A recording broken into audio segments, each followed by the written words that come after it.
বিশ্বের কনিষ্ঠতম নারী পর্বতারোহী হিসেবে 7 মহাদেশের 7টি সর্বোচ্চ শৃঙ্গ জয়ের নতুন ইতিহাস গড়েছেন কাম্মা কার্তিকেয়ান। মাত্র 17 বছর বয়সেই এই নজির গড়েন ভারতের মুম্বাই নৌবাহিনী স্কুলের দ্বাদশ শ্রেণীর শিক্ষার্থী। কার্তিকেয়ান যে পর্বতগুলো জয় করেছেন সেই তালিকায় রয়েছে আফ্রিকার মাউন্ট কিলিমাঞ্জারো, ইউরোপের মাউন্ট এলব্রুস, অস্ট্রেলিয়ার মাউন্ট কোস্কিয়াস্কো, দক্ষিণ আমেরিকার মাউন্ট একোয়ানকাগুয়া, উত্তর আমেরিকার মাউন্ট দেনালি ও এশিয়ার মাউন্ট এভারেস্ট। কার্তিকেয়ানের সফল পর্বত জয়ের তালিকায় সর্বশেষ সংযোজন হল মাউন্ট ভিনসেন্ট অ্যান্টার্কটিকা। সদ্য সেই অভিযান সম্পূর্ণ করেছেন তিনি। চিলিয়ান স্ট্যান্ডার্ড টাইম অনুসারে গত 24 ডিসেম্বর বিকেল 5:20 অ্যান্টার্কটিকার এই সর্বোচ্চ শৃঙ্গ জয় করেন কাম্মা। এই অভিযানে সে একা ছিল না, কাম্মার সঙ্গে শৃঙ্গ জয় করেন তার বাবা CDR-S কার্তিকেয়ান।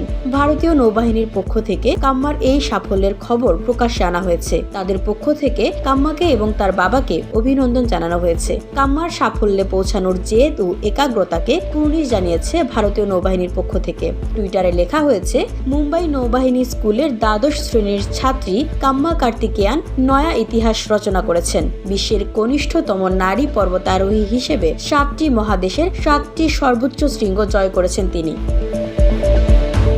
VOD Bangla news desk.